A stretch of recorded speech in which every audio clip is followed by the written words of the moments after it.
नमस्कार दोस्तों, कैसे हो? उम्मीद है मस्त होंगे। तो आज हम बात करने वाले हैं पीएम विश्वकर्मा योजना में आप लोग घर बैठे ऑनलाइन अप्लाई कैसे कर सकते हो। तो वीडियो पर लास्ट तक बने रहना। चलिए आज का वीडियो को शुरू करते हैं। नमस्ते, जय हिंद।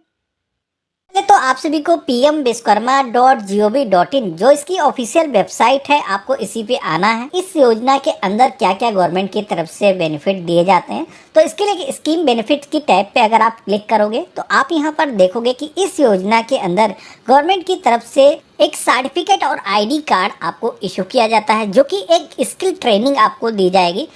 यहाँ पर लॉगिन की टैब पे अगर आप क्लिक करोगे, सीएससी लॉगिन का ऑप्शन दिया गया है। यहाँ पर आप देखोगे कि व्यू ई श्रम कार्ड डेटा का ऑप्शन दिया गया है, जिसमें कि जिन लोगों का ई श्रम कार्ड बना हुआ है वो लोग यहाँ पर आकर के अपनी एलिजिबिलिटी को चेक करा सकते हैं। और बाकी एक नया आवेदन आपको कैसे करना है, मैं पूरा प्रोसेस आपको दिखा देता हूँ।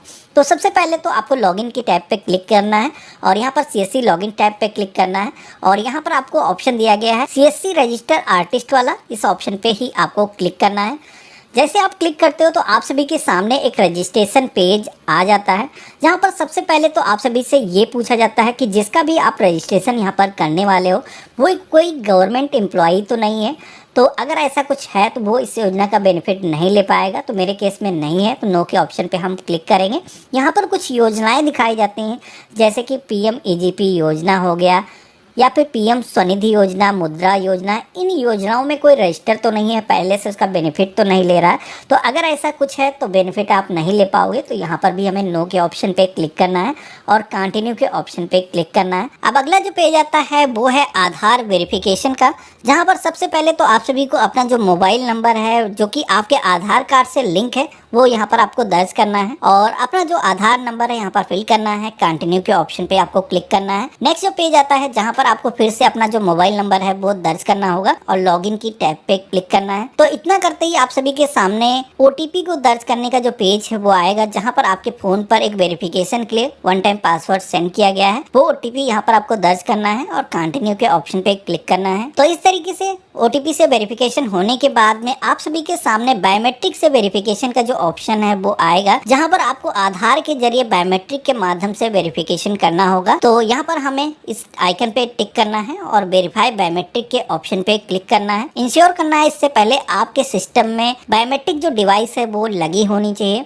जैसे ही आप वेरीफाई बायोमेट्रिक के ऑप्शन पे क्लिक करोगे तो आपके सामने कुछ इस तरीके का इंटरफेस आएगा। अब आप सभी को इस पर जो भी बेनिफिशियरी है उसका जो थंब है आपको लगवाना है। कुछ इस तरीके से थंब लगने के बाद में ये जो पेज है ऑटोमेटिक रिडायरेक्ट होगा। ऑथेंटिकेशन सक्सेसफुली हो चुका है। आप यहाँ पर देखोगे कि जो बेनिफिशियरी है उसकी जो डिटेल्स हैं यहाँ पर बायोमेट्रिक के जरिए फेच होकर के आ चुकी हैं। इस पेज में आप सभी को जो भी डिटेल पहले से फिल नहीं है उन डिटेल्स को ही आपको फिल करना है। सबसे पहले तो आपको मैरिटल स्टेटस के सेक्शन में आना है।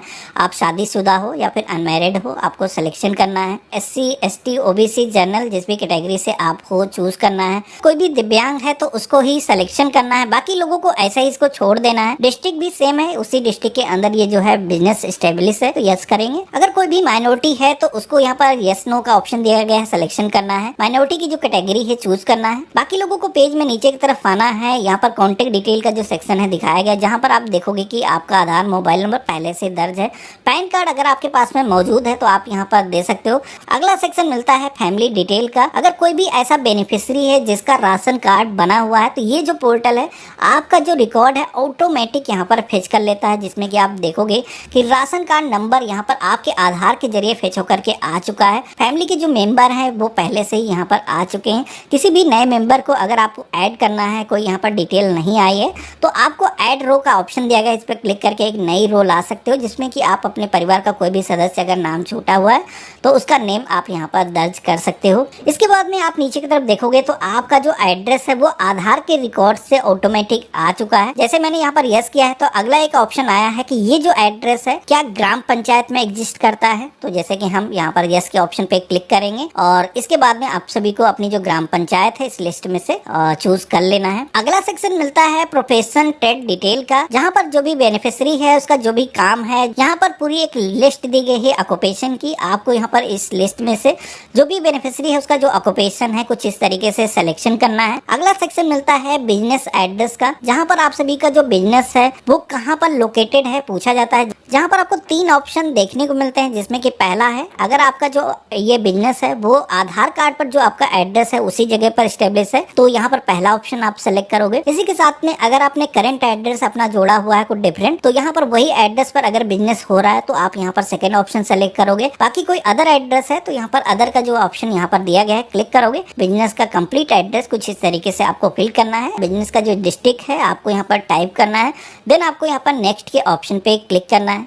अब जैसे हमने नेक्स्ट के ऑप्शन पे क्लिक किया है, अगला सेक्शन आता है बैंक अकाउंट को जोड़ने का, जिसमें कि गवर्नमेंट की तरफ से जो भी बेनिफिट आपको ट्रांसफर किए जाएंगे वो इसी अकाउंट के अंदर मिलने वाले हैं। तो यहाँ पर सबसे पहले तो बैंक का जो नेम है यहाँ पर इस लिस्ट में से आपको सिलेक्शन करना है। यहाँ पर आपको ये जो IFSC कोड है पासबुक पर मिल जाएगा, उसको यहाँ पर दर्ज करना है। आपको क्या करना है, यहाँ पर अपना जो अकाउंट नंबर है दर्ज करना है। कंफर्म अकाउंट नंबर के सेक्शन में रिपीट अपना जो अकाउंट नंबर है वो यहाँ पर फिल कर देना है। अगला सेक्शन मिलता है क्रेडिट सपोर्ट का, जहाँ पर इस योजना के अंदर जो क्रेडिट सपोर्ट दिया जाता है, जो लोन दिया जाता है, वो अगर आप लेना चाहते हो तो यहाँ पर आप देखोगे फर्स्ट स्टेज में आपको 1 लाख रुपए का लोन मिलेगा। इसी के साथ में सेकेंड स्टेज पर आपको 2 लाख रुपए का जो लोन है वो दिया जाएगा। तो अगर आप लेना चाहते हो तो यहाँ पर यस के ऑप्शन पे क्लिक करोगे, नहीं लेना चाहते हो मे बी लेटर के ऑप्शन पे ही टिक रहने देना है। तो यहाँ पर हम लोन चाहते हैं, यस के ऑप्शन पे क्लिक करेंगे। अब यहाँ पर आपसे पूछा जाता है कि कितना अमाउंट आपको लोन चाहिए, जैसे कि यहाँ पर 1 लाख रुपए दिखाया गया है, तो जैसे कि हम 1 लाख पूरा अमाउंट चाहते हैं, हमने यहाँ पर फिल कर दिया है। इसके बाद में आप सभी को लोन का जो पर्पस है वो भी यहाँ पर बताना होगा कि किस पर्पस के लिए आप लोन ले रहे हो। आप सभी को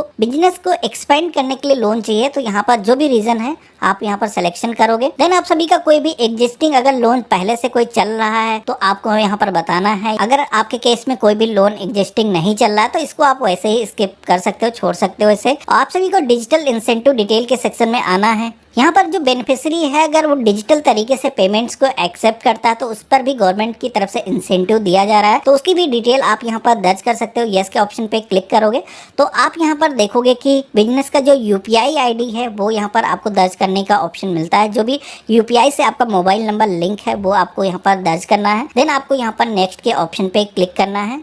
अब जैसे हमने नेक्स्ट के ऑप्शन पे क्लिक किया है तो यहाँ पर आप देखोगे कि इस योजना के अंदर जो ट्रेनिंग आपको प्रोवाइड की जाएगी यहाँ पर आपको बताया गया है। इसी के साथ में टूल किट खरीदने के लिए आप सभी को इस योजना के अंदर जो बेनिफिट देने के लिए बोले गए तो वो भी यहाँ पर आप मेंशन देख सकते हो। पेज में नीचे की तरफ बढ़ोगे तो आप यहाँ पर देखोगे कि मार्केटिंग सपोर्ट अगर आपको चाहिए तो कुछ ऑप्शन यहाँ पर आप सभी को दिख जाते हैं। इनमें अगर आप कोई सपोर्ट आपको चाहिए तो आप सिलेक्शन कर सकते हो, बाकी नहीं चाहिए तो आप डायरेक्टली नेक्स्ट के ऑप्शन पे क्लिक करोगे। अब जैसे हमने नेक्स्ट के ऑप्शन पे क्लिक किया है तो हम फॉर्म के फाइनल पेज पर आ चुके हैं, जहां पर एक डिक्लेरेशन आता है। तो इस डिक्लेरेशन को आपको रीड कर लेना है। आई एग्री के ऑप्शन पे क्लिक करना है। देन आपको सबमिट के ऑप्शन पे क्लिक करना है। तो सबमिट के ऑप्शन पे क्लिक करते ही आप देखोगे कि हमारा जो फॉर्म है वो सक्सेसफुली सबमिट हो चुका। ये जो एप्लीकेशन नंबर आया है इसको सबसे पहले तो आप सभी को अपने पास में नोट करके रख लेना है।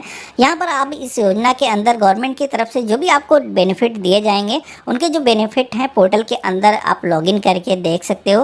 यहाँ पर अगर आप डन के ऑप्शन पे क्लिक करोगे तो यहाँ पर PM विश्वकर्मा योजना के अंदर आपका जो प्रोफाइल है वो आप यहाँ पर देखोगे लॉगिन हो चुका है, जहाँ पर आपका जो करंट स्टेटस है फॉर्म का, आप अपने अभी जो फॉर्म है अपना सबमिट किया है यहाँ पर आपको दिखाया गया है। गवर्नमेंट की तरफ से जो क्रेडिट सपोर्ट आपको प्रोवाइड किया जाएगा उसका जो स्टेटस है यहाँ पर आप देख पाओगे। इसी के साथ में जो ट्रेनिंग आपको प्रोवाइड की जाएगी उसके बाद में जो सर्टिफिकेट आपको जारी होगा वो सारी चीजें आपको यहाँ पर ऑप्शन दिए गए हैं। यहाँ पर आप सभी लोगों को एक फॉर्म दिया गया है डाउनलोड करने का, जो PDF फॉर्म है आपका जनरेट हुआ है। इसको कुछ इस तरीके से आप डाउनलोड करके